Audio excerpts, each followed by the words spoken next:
Bonjour, alors bienvenue dans un tout nouveau vlog livresque et je l'entame un petit peu tardivement cette semaine, je dois avouer. On est déjà rendu samedi et ben là, ça vous dit rien parce que vous les avez les samedis, les vlogs, mais habituellement, je commence à filmer le contenu, habituellement, quand je termine le précédent, puis habituellement, je termine autour du mercredi soir. Mais là, je me suis comme lancée un peu dans une lecture, ce qui m'a pris par surprise, dans le sens que c'était très fluide. Une première lecture pour le nouveau vlog, puis j'ai comme été tellement occupée que j'ai pas eu le temps de démarrer le vlog, donc j'ai comme lu en avance, on peut dire ça comme ça. Bref, me voici, nouvelle semaine. Quels sont les plans? Tout d'abord, bien entendu, ma lecture en cours, qui est une lecture audio, mais que j'ai aussi en papier. Et j'en ai pas mal long à vous dire. C'est pas vrai. Je l'ai lu parce que récemment, Flo Books et Petite Lectrice l'ont lu en lecture commune. Puis ça fait en fait un bon moment que je lis. J'avais comme un petit peu mis dans ma liste de souhaits parce que ça m'intriguait. Je voulais voir un peu qu'est-ce que c'était. J'avais lu du Éric Foissy. J'avais lu le premier tome du Bureau des affaires occultes d'Éric Foissy. Puis ça me faisait un peu penser à ça, mais je ne savais pas trop à quoi m'en tenir. Donc c'est ici, sans grande surprise, Les Disparus de Blackmore d'Henri Lovendruck. C'est publié chez ISO Éditions. Et en fait, moi, c'est mon premier Henri Lovendruck.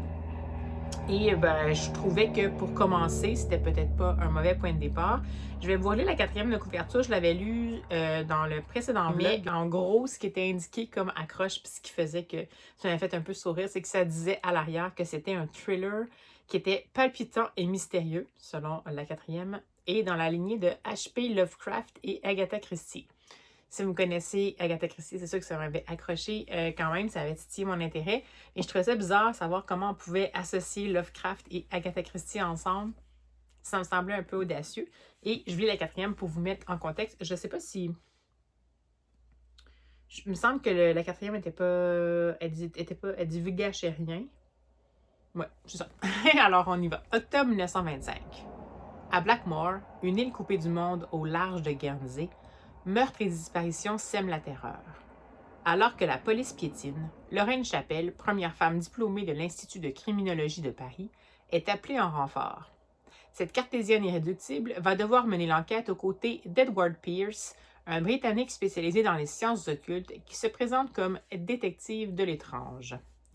Ensemble, ils affrontent les plus sombres secrets de Blackmore. Les statues énigmatiques disséminées sur l'île, la rumeur d'un culte maléfique qui sévirait dans l'ombre, et ce vent lancinant, le murmure des brumes, qui ne cesse jamais. Entre mensonges et confidences, ce duo improbable devra démêler le vrai du faux dans une course contre la montre diabolique. Donc, ça vous donne une idée. Si la quatrième vous apparaît comme étant un grand programme et un peu intense, je vous dirais que c'est un petit peu aussi le ton employé dans ce roman-là, que je ne pourrais que qualifier, à mon avis, de cozy crime. Pas nécessairement cozy mystery. On est quand même un peu dans les règles du cozy mystery, dans le sens où ça va être deux personnes qui vont mener l'enquête qui ne sont pas nécessairement des représentants de l'ordre officiel, même si Edward Pierce est un Britannique qui est un détective de l'étrange, mais c'est quand même un détective privé. Et même si on fait ici, on a quand même Lorraine Chapelle, qui est la première femme criminologue à l'époque. Mais ça reste qu'ils ne font pas partie de la police. Et on est encore une fois sur une île isolée. La mise en contexte est quand même un peu... en fait, c'est prometteur, mais c'est pas vraiment original. Mais sur une île isolée, en plus, c'est les îles entre l'Angleterre et la France. C'est le fun, c'est des îles qui fascinent beaucoup. Surtout que là, on se trouve à être entre deux guerres. Et il ne se passe jamais rien là. Donc, c'est sûr que le corps policier est peu enclin à vraiment... enquêter sur ça. Puis là, en fait, c'est qu'on arrive dans un endroit où il y a des disparitions, puis les gens sur place, en fait, sont vraiment silencieux, ne veulent pas parler, puis les policiers disent qu'il n'y a absolument rien, il n'y a pas rien de vraiment anormal dans ces disparitions-là, que les gens ont dû quitter l'île par eux-mêmes. Et évidemment que la rencontre entre Lorraine Chapelle et Edward Pierce est bien sûr salutaire, mais est aussi extrêmement fortuite. Ils vont se rencontrer sur le bateau, ils s'en vont sur l'île pour différentes raisons et ils vont finir par s'associer finalement par la force des choses. J'ai un petit sourire en coin parce qu'en fait, cette lecture-là, je la lis. Je pensais vraiment en fait que le no offense, peut-être que ça va être une opinion impopulaire, comme on dit, mais c'est le seul livre que j'ai lu d'Henri Levenbrock, donc j'ai aucune idée de sa plume. Mais dans celui-ci, en tout cas, j'ai l'impression que ça donne l'impression que c'est comme une espèce de petit trip que l'auteur s'est fait en disant « Je vais essayer d'écrire du H.P. Lovecraft Christie ». Puis, on sent qu'il y a du plaisir à l'écrire, mais en fait, c'est sûr qu'on est vraiment comme dans les contextes prévisibles, dans des archétypes. Même si c'est bizarre parce qu'en fait, le duo d'enquêteurs, ce sont deux personnes qui sont marginales. Donc, Edward Pierce est un détective privé, mais il est aussi ouvertement gay à l'époque, donc homosexuel à l'époque. Donc, c'est sûr que c'était pas nécessairement évident non plus. Et Lorraine Chappell est la première femme criminologue, mais c'est aussi quelqu'un qui a décidé qu'elle disait à tout le monde ses quatre vérités, puis qu'elle allait certainement pas s'enfarger dans les fleurs du tapis. Puis c'est un petit peu une jeune femme au passé trouble qui est un petit peu tomboy, qui aime, et tout ça, qui aime bien provoquer les gens pour qu'ils réalisent à quel point elle a des connaissances et tout ça. Donc, elle est sympathique. On aime bien le fait qu'elle dit ses quatre vérités à tout le monde. Mais évidemment que ces deux-là ensemble, c'était un peu improbable. Ça fait un petit peu penser à... C'est comme un peu si Hercule Poirot s'était associé à, je sais pas quelle héroïne on pourrait mettre,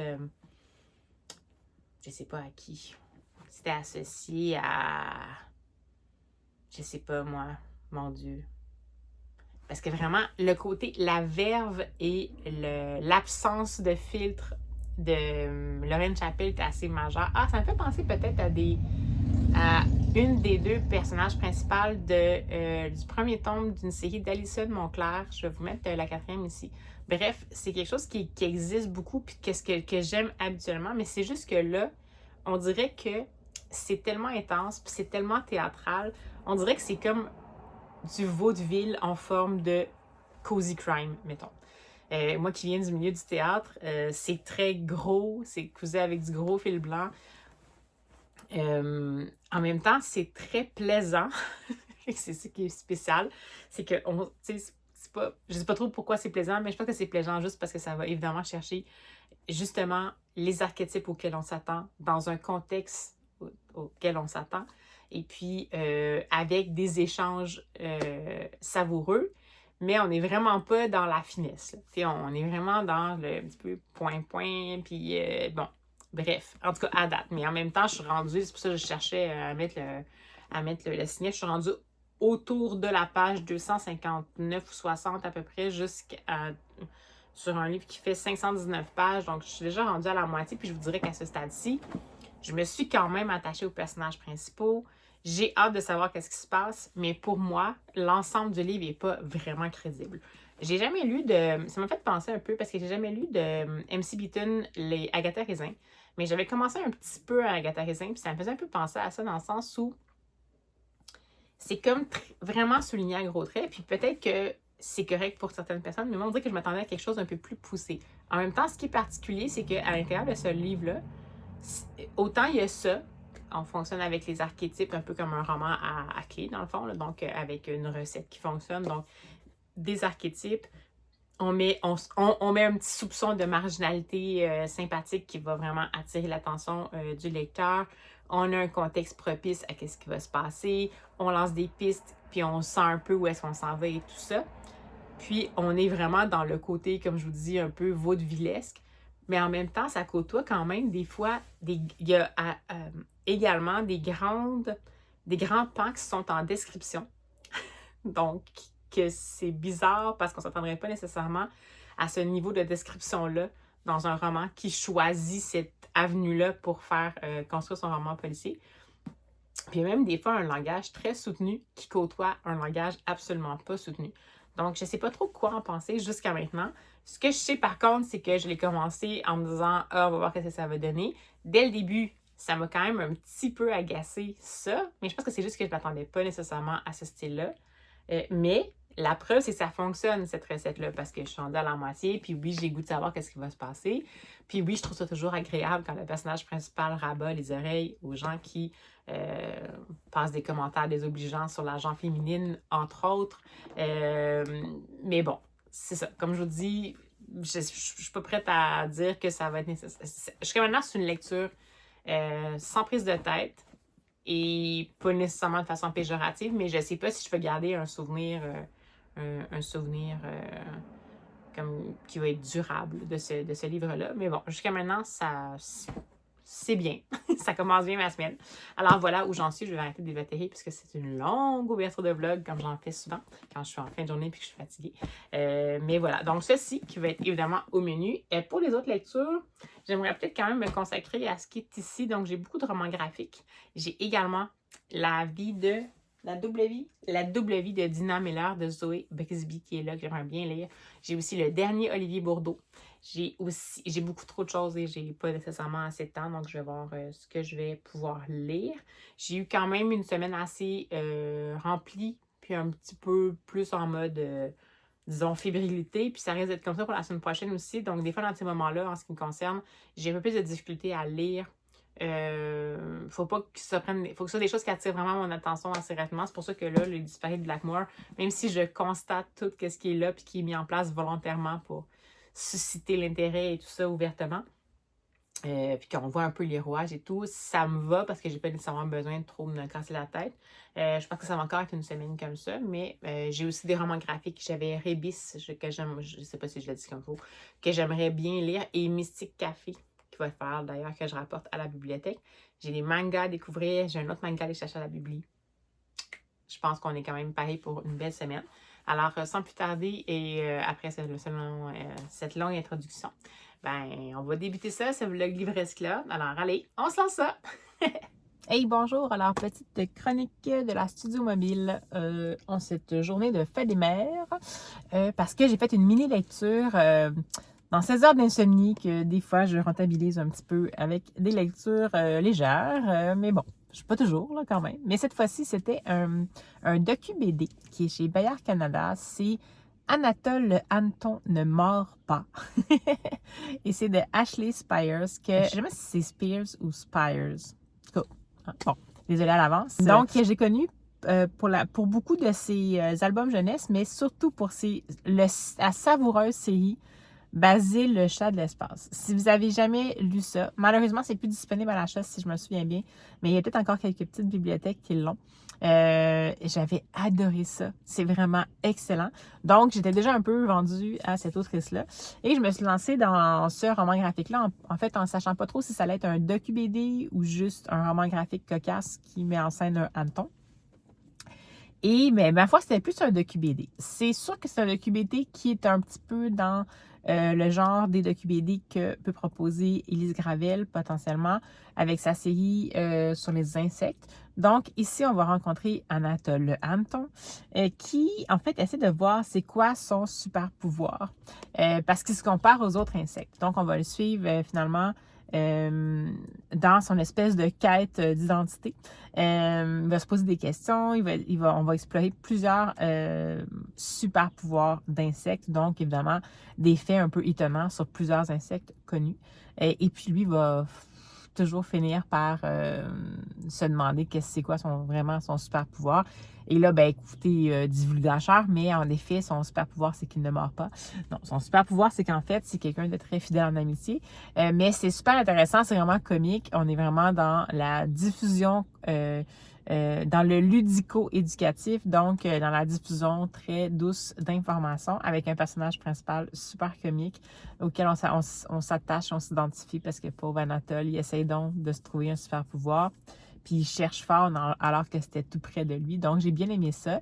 C'est sûr que pour moi, ce qui a moins donné un coup de cœur, comme quand j'avais basé le chat de l'espace, c'est que c'est quand même un format qu'on a déjà vu. C'est-à-dire que pas juste avec Élise Gravel, mais ce principe-là de docu-BD dans le monde des insectes, ça a été repris beaucoup depuis plusieurs années, finalement, depuis les premiers pas un peu d'Élise Gravel et tout ça.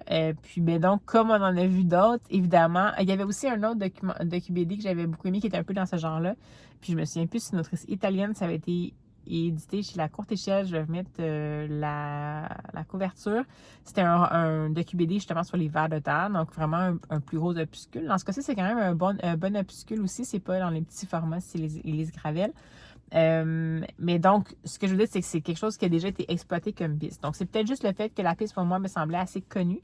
Puis que même si Anatole le hanneton était un personnage vraiment intéressant, puis qu'on apprend des faits assez fascinants sur chacun des insectes, pour moi, c'est comme s'il manquait le petit côté plus original pour faire en sorte que je fasse « wow ». Donc, ça a été une agréable lecture. Je pense que ça serait à mettre entre plusieurs mains, entre plusieurs jeunes mains, sans problème. C'est vraiment rigolo, c'est bien fait. Mais pour moi, il a manqué le petit plus qui faisait en sorte que ça se distinguait de ce qui était déjà, dans le fond, proposé comme sur le marché. Puis, de la part d'Ashley Spires, j'avais des attentes un peu plus élevées parce que vraiment, Basile le chat, c'était comme une coche au-dessus. On était un petit peu plus, on est dans l'humour, dans le fond, pour Anatole le hanneton, mais comme c'est un docu-BD, c'est sûr qu'il y a un peu plus d'informations qui doivent être présentes. Puis, on dirait que l'humour est un petit peu, peut-être, elle est bien dosée, mais je pense que c'est vraiment que ça vise un public vraiment plus jeune. Donc, c'est peut-être juste pour ça. Puis, dans le fond, pour le public plus jeune, ben, on essaie d'y aller avec la simplification un petit peu, justement, des faits qui sont présentés. Puis de l'humour quand même premier degré, mais pas trop non plus pour essayer qu'on puisse garder bien son chemin en tête, son chemin d'apprentissage en tête. Donc, tout ça pour dire que comme vous pouvez voir, c'est une lecture un peu mitigée, ça veut dire que j'ai aimé ça. Ça reste Ashley Spires. Et je vais sans doute essayer de voir si elle a fait d'autres. Je vais sans doute suivre les prochains opuscules qu'elle va faire. Puis c'est définitivement un bon ouvrage à avoir, à mon avis, à la maison si vous avez des jeunes enfants, je dirais, qui commencent à la lecture ou avec qui vous voulez regarder ça en feuilletant. Donc, je dirais que dès 4 ans, ça peut le faire. Et pour les premières lectures, ça peut aller jusqu'à 8 ans. C'est vraiment rigolo, donc ça va. Puis ça peut avoir vraiment sa place dans une classe aussi. Donc, belle découverte. Mais ça n'a pas été le coup de cœur auquel je m'attendais. C'est pas grave. Puis sinon, je voulais aussi vous montrer un livre que je suis allée chercher à la bibliothèque aujourd'hui. Mais en fait, c'est pas vraiment nouveau, mais je l'ai vu passer sur... je me souviens plus parce que là, je me mets à suivre des nouvelles personnes dans le BookTube et sur Bookstagram. Puis, c'est chez La Chouette Bibliothécaire encore. Donc, je suis dans ma phase La Chouette Bibliothécaire, faites-vous-en pas, que je l'ai vu passer. Et dans le fond, elle avait fait une chroniliste. Si vous la suivez pas sur Instagram, c'est vraiment intéressant. Elle fait, comme je vous disais dans le dernier vlog, elle fait des espèces de chroniques en deux slides, en 2 photos, dans le fond, Instagram. Une première sur laquelle elle va mettre, dans le fond, le livre en tant que tel, puis les points majeurs de sa recension, de sa lecture. C'est quoi les thèmes principaux, c'est quoi les bons coups, les moins bons coups. Puis ensuite, la deuxième photo, ce sont des lectures qui sont reliées à soit le même genre, le même personnage et tout ça. Et donc, c'est super intéressant. C'est comme des recommandations croisées. Donc, j'aime toujours beaucoup ça. Bref, elle avait lu In Limbo, qui est celui-ci. Donc, In Limbo de, je me souviens jamais, Deb J.J. Lee. In Limbo de Deb J.J. Lee. Et celui-ci, c'est en anglais. Je l'ai pris en version originale chez First Second Books. Mais il est traduit en français. Je me souviens plus c'est chez qui, mais il est traduit en français aussi également. Et puis moi, dans le fond, ce qui m'avait quand même un petit peu orienté, c'est qu'il y avait une invitation, un blurb ici à l'avance qui était de Tilly Walden, qui est une autrice de romans graphiques que j'adore. Donc, on dirait que ça me tentait bien. Là, par contre, le 4e est en anglais. Donc, je vais voir... Oui, on va suivre dans le fond l'histoire de Déborah, de son nom coréen d'origine Youngin. Je ne sais pas si j'ai dit comme il faut. Donc, Déborah Lee, dont la famille va immigrer de la Corée du Sud vers les États-Unis. Et dans le fond, ça va être un peu l'histoire de son arrivée là, évidemment, une histoire d'immigration, puis comment elle va être capable de s'intégrer potentiellement dans sa nouvelle patrie d'adoption. Puis la conscience de sa différence, c'est ce que j'ai vu. Ce que j'aimais bien la prémisse, évidemment, ça ne réinvente pas la roue, mais j'aime toujours bien quand on propose ce genre d'histoire-là d'immigration. Puis j'aimais beaucoup le pari, en fait, du visuel. On est vraiment dans une colorimétrie unie et très sobre et très délavée. Donc, je trouvais ça super intéressant comme idée. Je vais voir si je peux trouver un... Je pense quand même alerte au peut-être traumavertissement, mais je pense que ça... Hop. Je pense qu'il y a... je suis tombée sur une page où il y a l'air d'avoir beaucoup de détresse personnelle, donc au niveau de la santé mentale, peut-être même tentative de suicide, peut-être, d'après ce que je peux voir. Je ne veux pas divulgacher, mais juste au cas. Mais bref, je suis allée chercher ceci parce que je l'avais demandé en prendre bibliothèque. Et ça sera sans doute une de mes lectures, une de mes futures lectures, une fois que j'aurai terminé ma lecture en cours. Je suis en train de terminer tout bientôt, dans le fond, là, le fameux Disparu de Blackmore. Je vous en parlerai à un autre moment. Donc, peut-être celui-ci, ce sera ma prochaine lecture, mais on verra bien de toute façon. Donc, voilà. C'est tout pour la chronique de la Studio Mobile. Nous, on se reprend dès que je peux.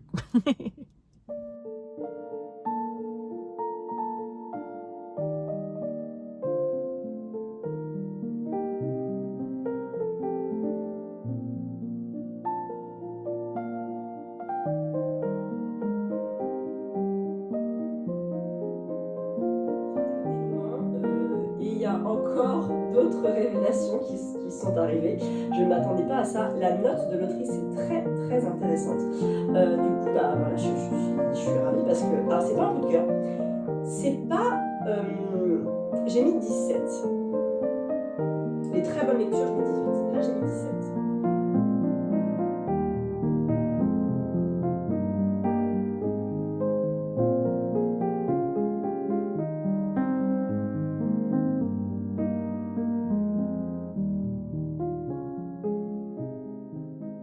Et bonjour! Alors, je ne sais pas si vous allez bien m'entendre, je vais faire un petit test.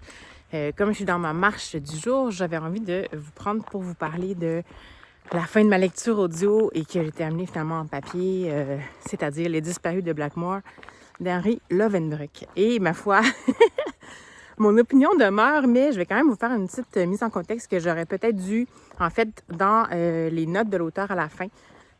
On comprend un peu mieux le côté caricatural dont je vous parlais, le côté un peu Deus Ex Machina, aventure forcée, archétype, personnage un peu en deux dimensions et tout, qui m'a un peu agacée au départ, mais c'est que Hervé Letellier a voulu en fait faire de ce roman un roman hommage à ce qu'il appelle les romans pulp des années, du début des années 20, donc les romans qui étaient faits exprès pour faire des espèces de thrillers d'aventure, mystère un peu sombre et tout ça. Donc, évidemment que dans ces romans-là, on fonctionnait avec les archétypes. C'était de ce dont je vous parlais, que je sentais la formule, les rouages derrière. Donc, on fonctionnait avec cette formule-là, ces rouages-là. Et c'était ça le but, en fait. C'est que le lecteur se sente interpellé rapidement par les mésaventures des personnages, par une enquête en cours, une tension et tout. Donc, dans cette optique-là, c'est très réussi. C'est réussi. Cela dit, j'ai quand même trouvé que, étant donné, je sais pas, j'en ai pas lu dans ces romans-là, mais ça me donne un peu, je vois un peu quand même le topo. Il y a quand même eu des grands bouts dans ce roman-là, des Disparus de Blackmore, où j'ai quand même trouvé que ça manquait un petit peu de liant, même si c'était un roman hommage. Parce que comme je vous disais, il y a des passages qui sont très descriptifs, qui sont intéressants, puis ça crée un effet un peu cinématographique. Mais c'est vraiment un petit peu en porte-à-faux avec les moments qui sont super action intense, archétype, justement, de l'esprit des romans pulp du début des années 20. Donc, ça m'a quand même empêché d'entrer complètement dans l'histoire. Donc, j'en ressors, écoutez, très satisfaite de mon expérience, qui ne sera pas une expérience mémorable, mais quand même bien satisfaite. Et maintenant que je vois que c'était un roman hommage que Henry Lovenbroek a voulu faire, bien, c'est sûr que je suis quand même curieuse de lire un autre roman d'Henry Lovenbroek pour peut-être découvrir sa plume, sa plume véritable et non pas sa plume hommage. Donc, voilà pour ma lecture que j'ai terminée. Et bien là, écoutez, je suis encore une fois en hésitation de lecture. Pendant ma marche, j'ai tellement hésité que j'ai même pas pu choisir un livre audio, donc je suis en train d'écouter des podcasts. Par exemple, j'écoute La Grande Librairie, sur l'épisode sur la guerre. Donc, mais sinon, je vais vous tenir au courant si je lis d'autres livres. Ça se peut que je lise des romans graphiques, comme je vous disais, le fameux In Limbo que j'ai reçu et plein d'autres que j'ai dans ma bibli, les mangas dont je vous avais parlé aussi, Le Gros Chat et la Sorcière. Ça se peut que ça me tente de me lancer là-dedans, mais de toute façon, je vais vous tenir au courant. Puis, on se dit à tout bientôt!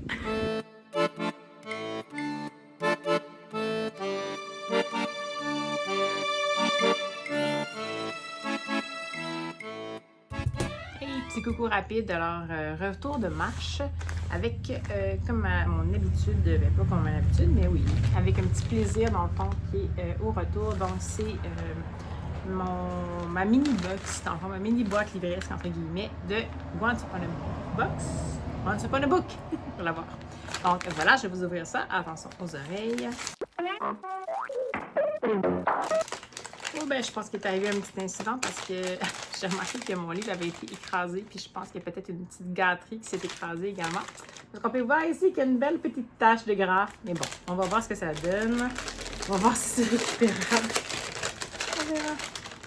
Qu'est-ce qui s'est passé là ici?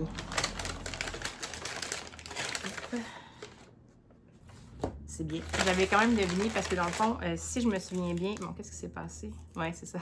C'est drôle. Je vais les manger un petit peu... je vais manger la petite gâterie un petit peu écrapoutie, mais bon. Ah oui, non, ça a laissé une trace sur le livre, mais je vais voir ce que je peux faire. Donc, il y avait des indices pour le challenge de ce mois-ci. Et je vais vous les mettre ici parce que je ne les ai pas par cœur, mais dans mon souvenir, ça avait rapport avec restaurant, Japon et tout ça. C'est drôle parce que, en fait, j'avais lu pour le mois d'avril. C'était quoi donc? Le restaurant des amours retrouvés? Le restaurant des amours retrouvés, je pense. Puis, avec le club de lecture d'Alex Bouquet-Prada. J'avais beaucoup aimé ça. Puis là, j'avais vu que, dans le fond, les petits mots-clés pour le challenge de roman du mois de mai, ça me semblait un peu similaire, mais heureusement, j'avais deviné potentiellement, parce que c'est des sorties en format poche, que c'était un que je voulais lire aussi, mais que j'avais pas encore eu l'opportunité de lire. Donc, c'est Le restaurant des recettes oubliées. Et c'est de Ishashi Kashiwai. Et, et on peut voir ici, on ne le verra pas, là, mais on voit une petite luisance ici parce que, qu'est-ce qui s'est passé? C'est que ceci, ces petits brownies à la française, ont décidé de s'écrapoutir dans mon envoi, mais c'est pas grave. Donc, je vais la quatrième de couverture, parce que ça me semblait bien...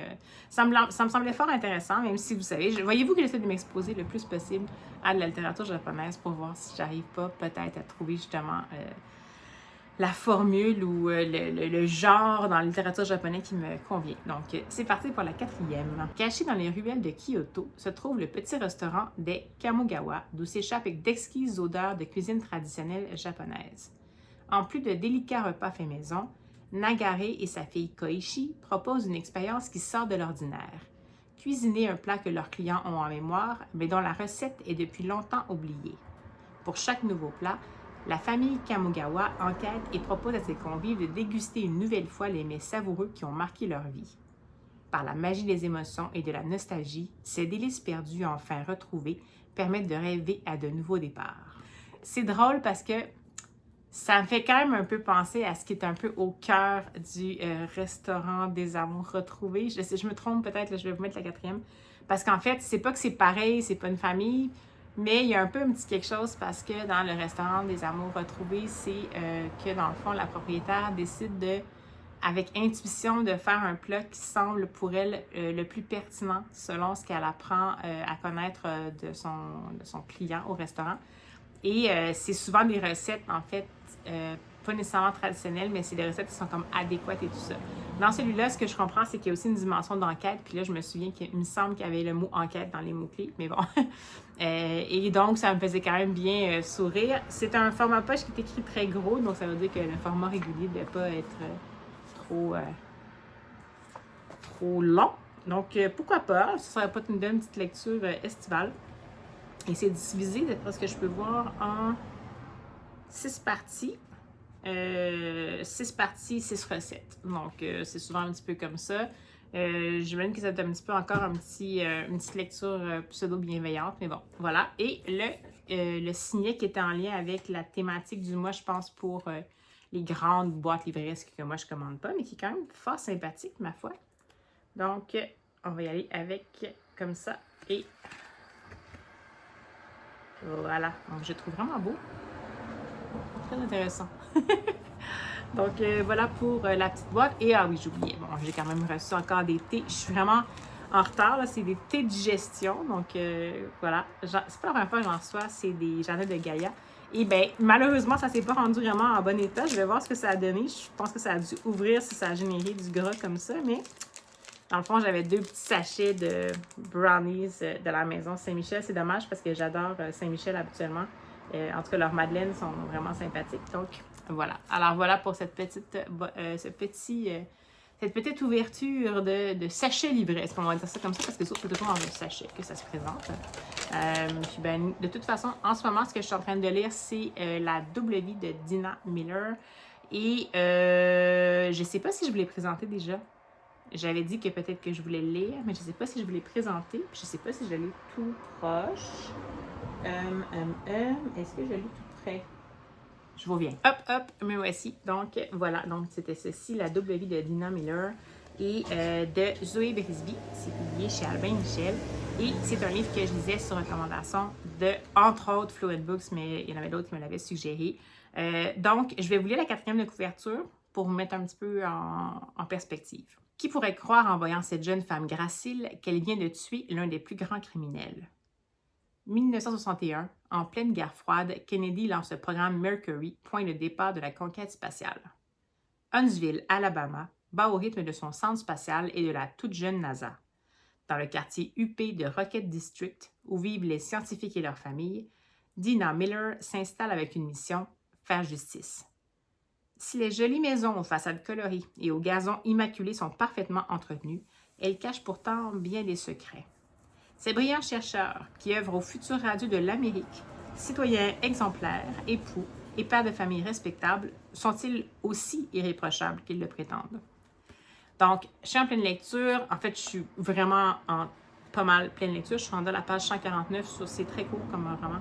Sur 263 pages.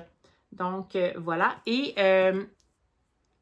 j'avais beaucoup d'attentes pour ce livre-là. Et là, comme vous voyez que je parle au passé, pour le moment, je ne sais pas trop quoi en penser.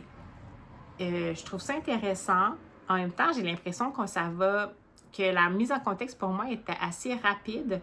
On va suivre vraiment en focus, en faisant tunnel, le personnage de Dina Miller. C'est correct, je comprends que c'est ça l'objet dans le fond du livre, mais on dirait qu'avec le contexte qui est évoqué, je vous en dirai pas plus parce que si je l'évoque plus, ça va vous divulgacher une bonne partie.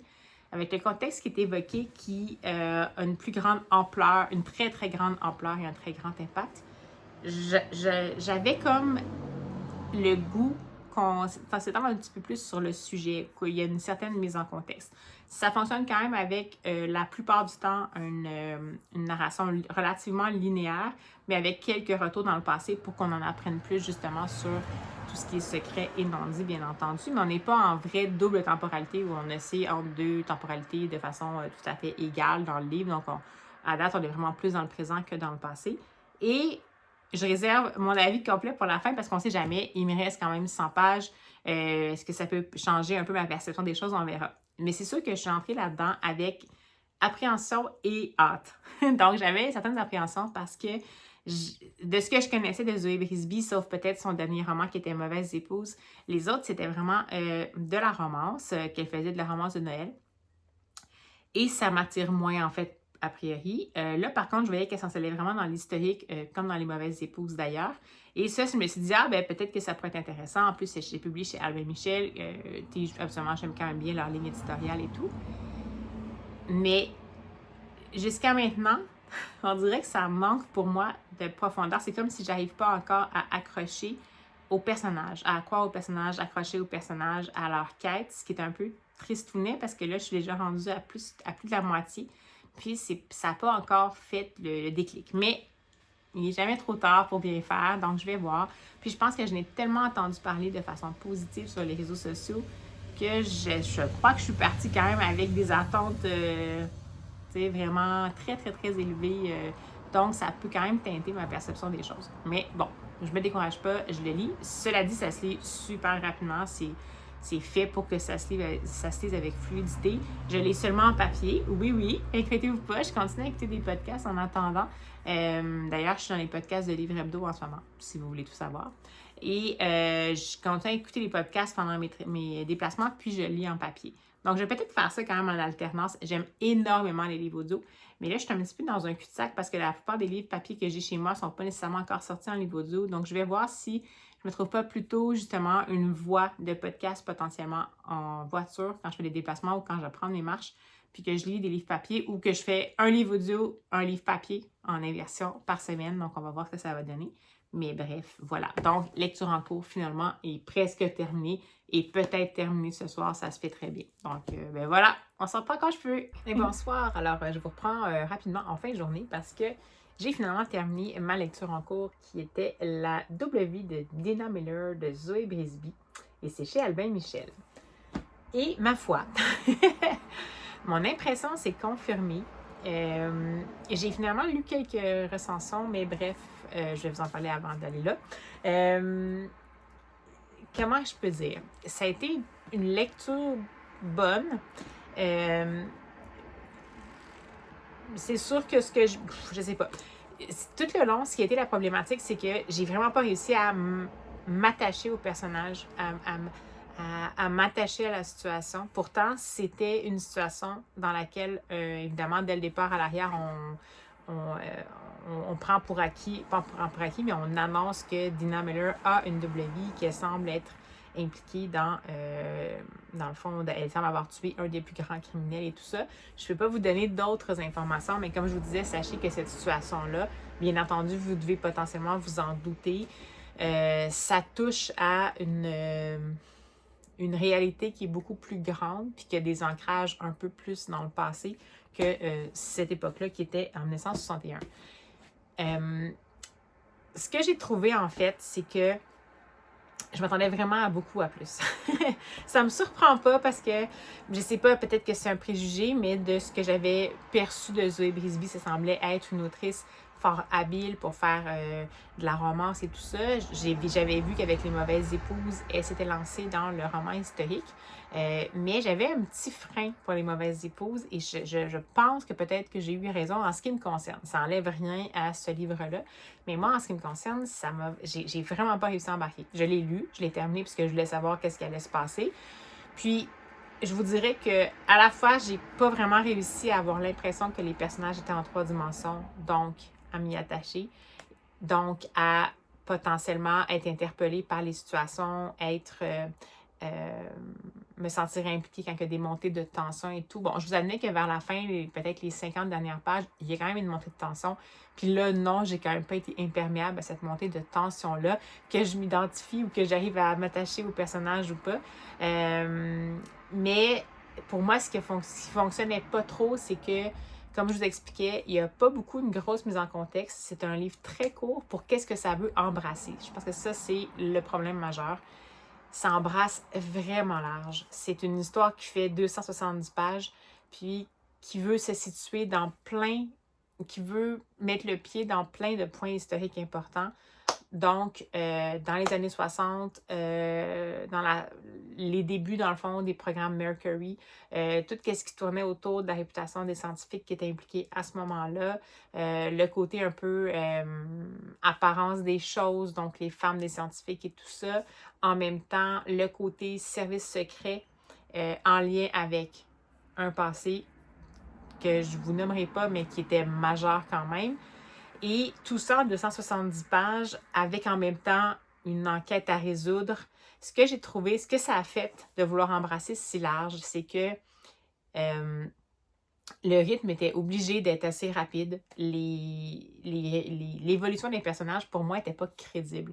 Donc, dans le fond, les personnages ont évolué en partie, ceux qu'on a vus, mais ils ont évolué assez rapidement, puis c'était pas tout à fait réaliste que dans un contexte comme ça, les personnages changent du tout au tout potentiellement dans ce court laps de temps-là. On aimerait bien, c'est pas que c'était quelque chose qu'on souhaitait potentiellement pas qu'il arrive, là, c'est pas ça. C'est juste que pour moi, il y a qu'est-ce qu'on veut faire, puis pour moi, ça m'est apparu. Puis il y a qu'est-ce qu'on arrive à dégager pour le lecteur. Puis pour moi, tout ce que ça m'apparaissait, c'est que tout le long, j'étais comme consciente de voici les points historiques que je veux toucher. Voici pourquoi tel personnage est comme ça, parce que dans le fond, ça va me permettre d'aller aussi aborder. Il y avait également la ségrégation raciale en Alabama qui était aussi abordée. On a même touché la guerre du Vietnam, très vaguement, mais quand même. Donc, voyez-vous, en 270 pages, donc, il y avait ça. C'est ça. Les contextes, je les ai sentis. Les personnages chantaient un peu. peut-être pas des archétypes, parce qu'il y a eu une volonté de les déterminer, les personnages principaux, ainsi que son acolyte, qui est son formateur, dans le fond, en tant que tel. On va dans ce qu'on comprend être un peu un service secret. C'est sûr qu'il y a eu un effort de leur donner une histoire, de leur donner un passé. Il y a eu un effort de donner une histoire et un passé aussi à certains des personnages secondaires. Mais je vous dirais que les deux seuls avec qui ça a comme fonctionné pour moi, c'est deux personnages que la personnage principale va rencontrer alors qu'elle va se trouver un emploi lorsqu'elle va arriver dans une ville à Huntsville. Elle va se trouver un emploi dans un diner et c'est la propriétaire et le cuisinier qui ont leur histoire à eux autres et on dirait que ceux-là, j'y ai cru. En même temps, le cuisinier représentait à lui seul tout ce qui avait rapport avec la ségrégation raciale parce que c'était un cuisinier noir en Alabama et il travaillait dans un établissement où des Blancs étaient là, puis il n'était pas caché en arrière, alors qu'à l'époque, c'était ça la norme. Donc, bon, à part ça, c'est un peu tiré par les cheveux, mais je vous dirais que ces deux personnages-là, je me suis vraiment quand même attachée. Mais sinon, pour les autres, tout ce qui est évolution des personnages m'a apparu comme, on dirait que je chantais tous les mécanismes arriver, puis je me disais, mon Dieu, ce personnage-là a vraiment pas eu le temps de faire ce chemin-là en si peu de temps, si peu de temps que ça. Donc, je suis désolée, je me doute que ça va décevoir peut-être beaucoup de monde qui l'ont lu. C'est simplement que je pense pas que j'étais la clientèle pour ça. Je crois beaucoup d'attentes en ce qui concerne des romans historiques qui se passent en Amérique à cette époque-là. C'est sûr que on aurait dit que dans le fond, on avait misé sur le fait que avec les faits historiques qu'on essayait de faire relier ensemble, le fait que ça se passe dans les États-Unis, c'est quand même un roman qui est français, donc il y a toujours quand même l'aura un peu de cette époque-là, dans le fond, la perception de la France par rapport aux États-Unis de cette époque-là et tout, est quand même différente de ce que moi j'ai comme expérience, vu que j'habite en Amérique du Nord puis que je connais l'histoire un peu différemment.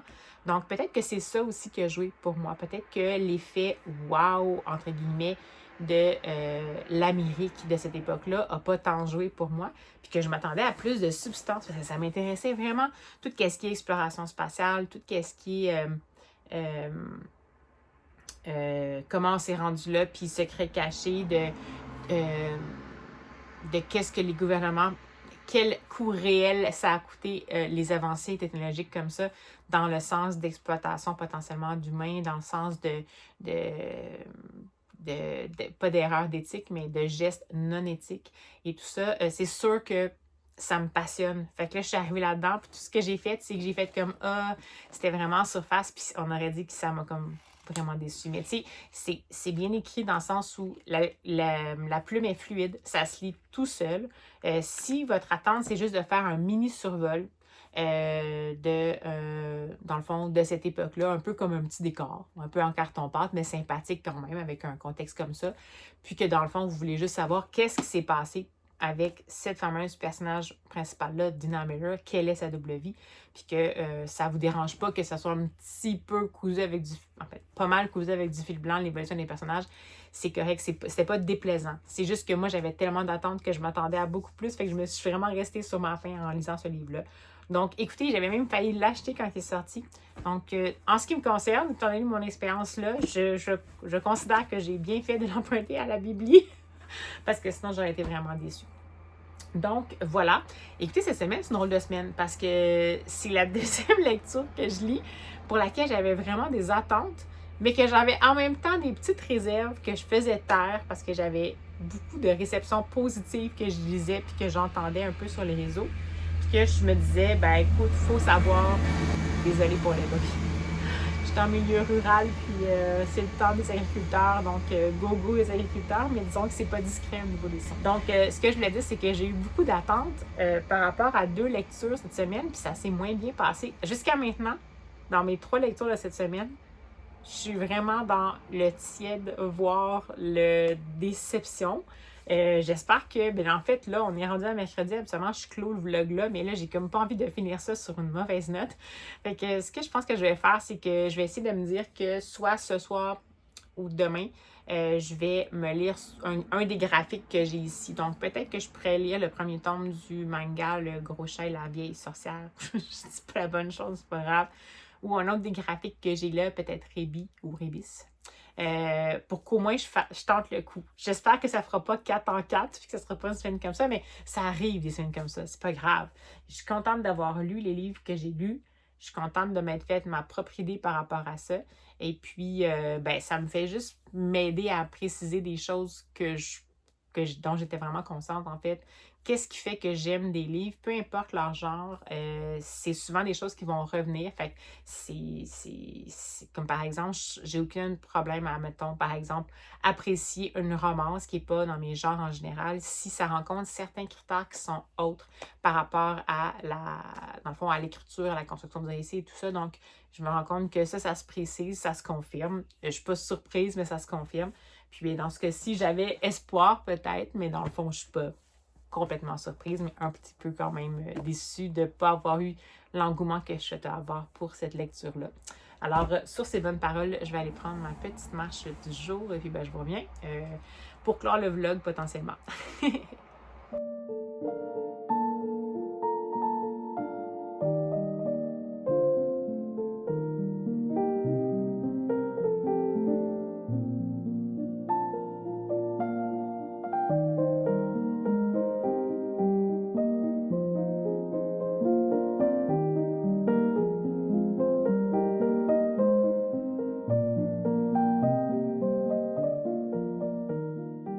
Bonsoir! Alors, je vous reprends finalement assez rapidement parce que j'ai bien fait de faire une dernière lecture parce que j'ai découvert finalement ce roman graphique qui est le tome 1 de Mystery Café, La disparue d'Akiba. La disparue d'Akiba. C'est chez Dupuis et c'est par Atelier Sento. C'est un duo de créateurs que j'avais découvert dans, je crois que c'est... Il y a le mot ombre, la terre des ombres. Je me souviens plus, je vais vous mettre la vignette. Donc, je voulais la 4e de couverture. Pour rappel, je n'ai pas été dans les derniers vlogs, mais juste pour que vous soyez un peu plus situés. Dans une ruelle discrète, à l'ombre des gratte-ciels de Tokyo, se cache le Mystery Café. Poussez la porte et installez-vous au comptoir. Ici, l'excentrique patron propose ses meilleurs plats, mais aussi ses services de détective. Donc, c'est prometteur. On va suivre dans cette histoire-là un jeune homme qui s'appelle, je me souviens pas c'est quoi son nom, c'est pour vous dire, j'étais vraiment Naël. Donc, il s'appelle Naël. C'est un Français qui a appris le japonais et qui rêve de devenir mangaka et qui va prendre en fait son courage à deux mains pour essayer de réaliser son rêve et débarquer à Tokyo pour essayer de cogner aux portes pour voir s'il ne peut pas devenir mangaka. Il va se trouver un petit appartement de rien du tout en haut d'une boutique de réparation d'appareils électriques un peu miteuse qui est possédé par M. Mirai. Et bien vite, par contre, il va se rendre compte que potentiellement, il a l'air d'avoir comme une présence ou un secret qui est là. Il voit des gens la nuit, c'est pas trop. Il y a des gens un peu louches qui tournent autour.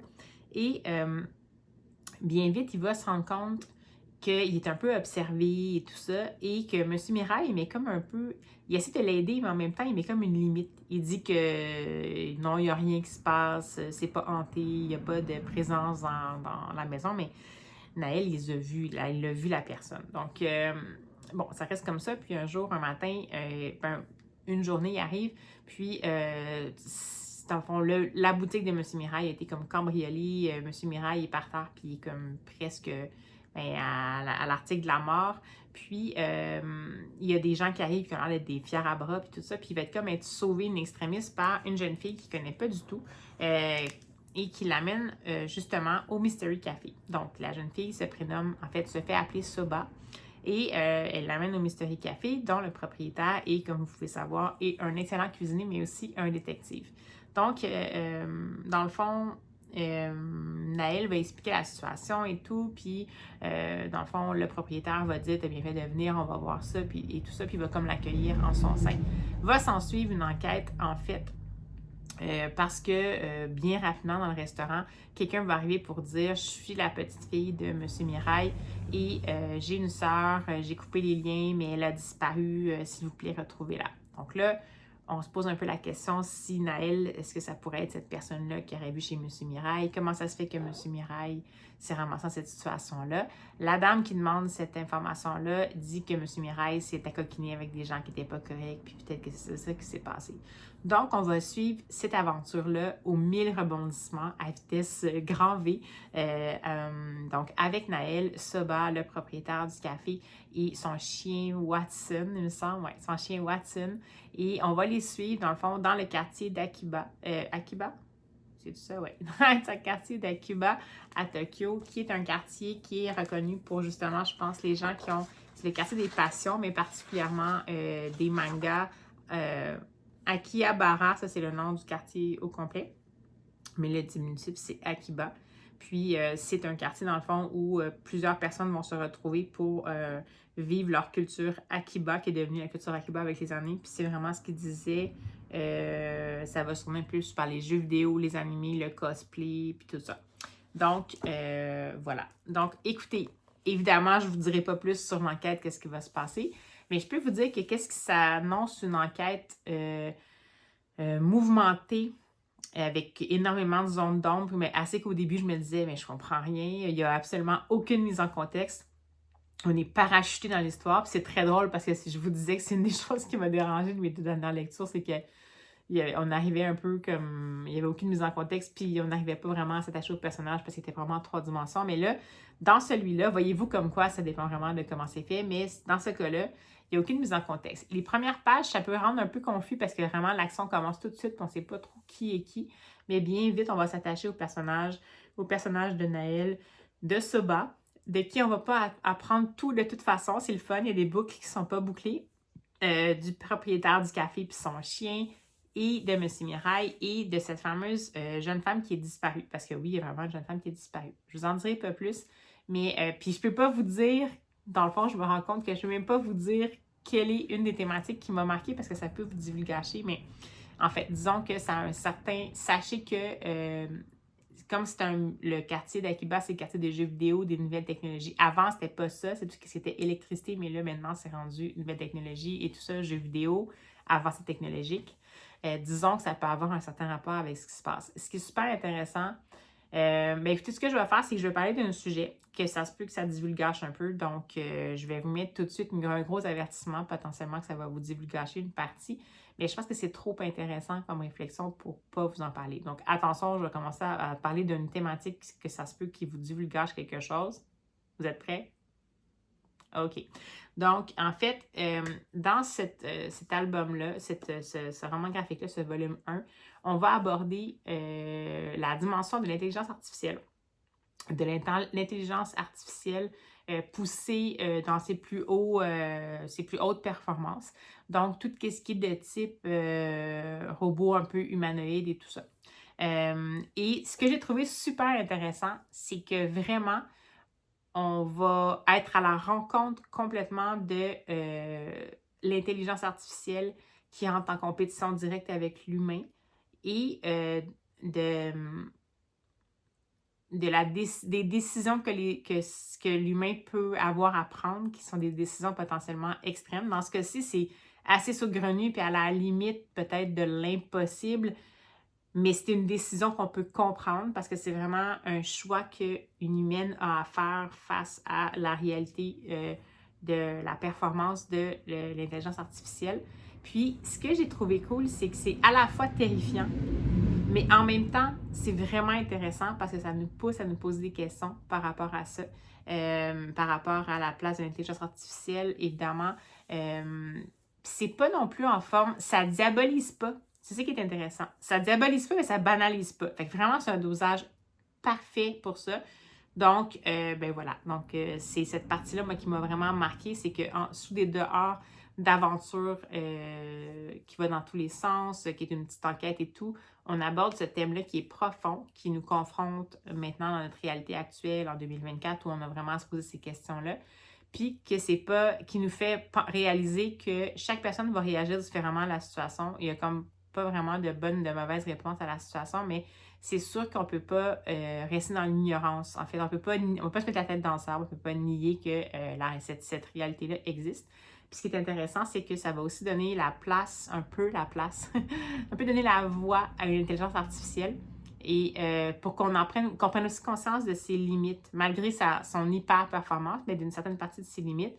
Donc, de percevoir peut-être où sont un peu nos solutions pour essayer justement de ne pas faire basculer les choses dans la dérive.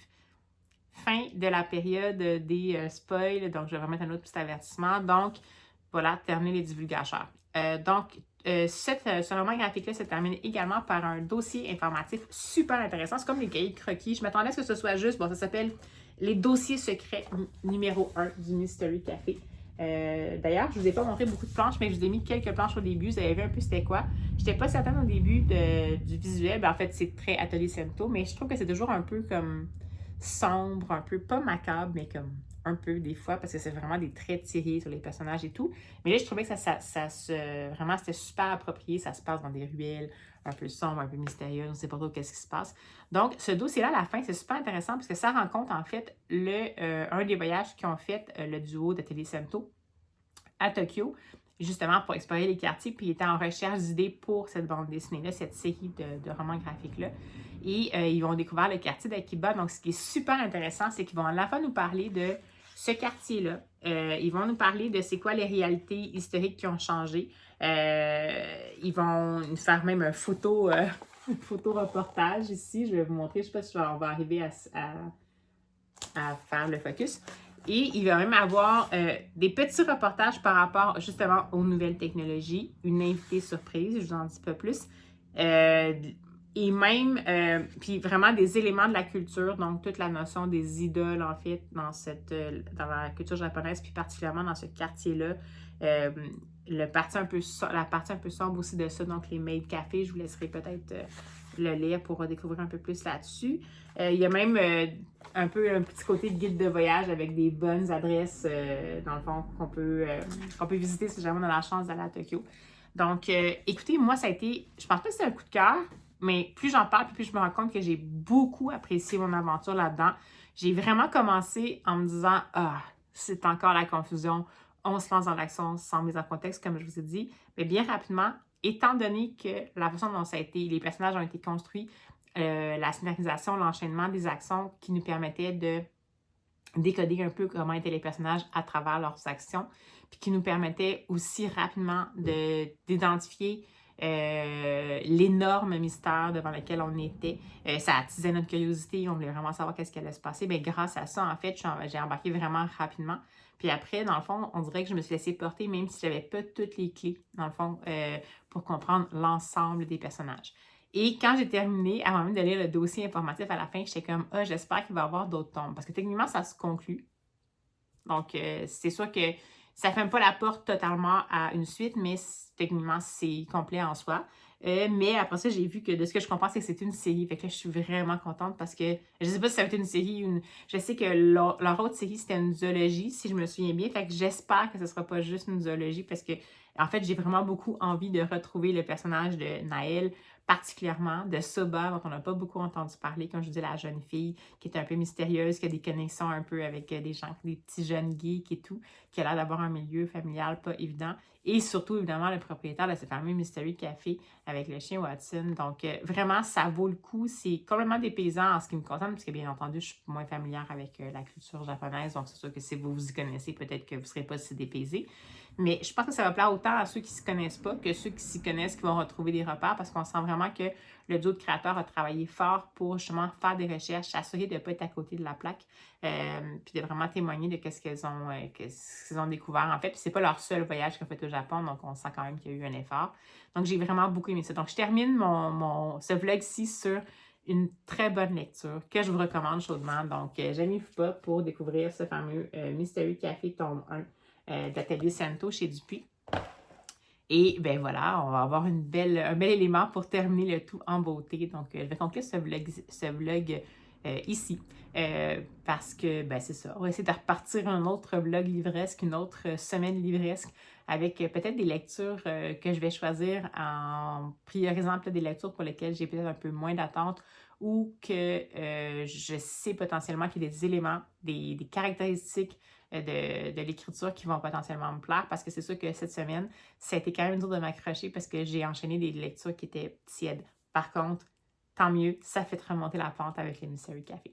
Donc, n'hésitez pas à me manifester en commentaire. S'il vous plaît, restez bienveillants parce que je sais que j'ai eu potentiellement des opinions, des ressentis de lecture qui ne sont peut-être pas les ressentis de l'ensemble de la communauté des lecteurs francophones concernant, entre autres, la lecture de, voyons, Henri Levenbroek, Les disparus de Blackmore et le dernier, Zoé Brisby. Mais n'hésitez pas à vous manifester en commentaire pour me dire comment vous avez, est-ce que vous les avez lus, comment vous avez trouvé ça, qu'est-ce qui vous a plu, est-ce qu'il y a des choses qui vous ont moins plu, est-ce que vous avez envie de lire d'autres titres de ces mêmes auteurs-là ou autrices-là, puis est-ce que vous connaissez Atelier Cento, parce que vous en avez déjà lu, donc n'hésitez pas à vous manifester en commentaire, ça me fait plaisir d'échanger avec vous, puis d'ici à ce qu'on se revoit, bien entendu, j'espère que vous allez avoir des superbes lectures, puis nous autres, il nous reste juste à nous dire, à la prochaine!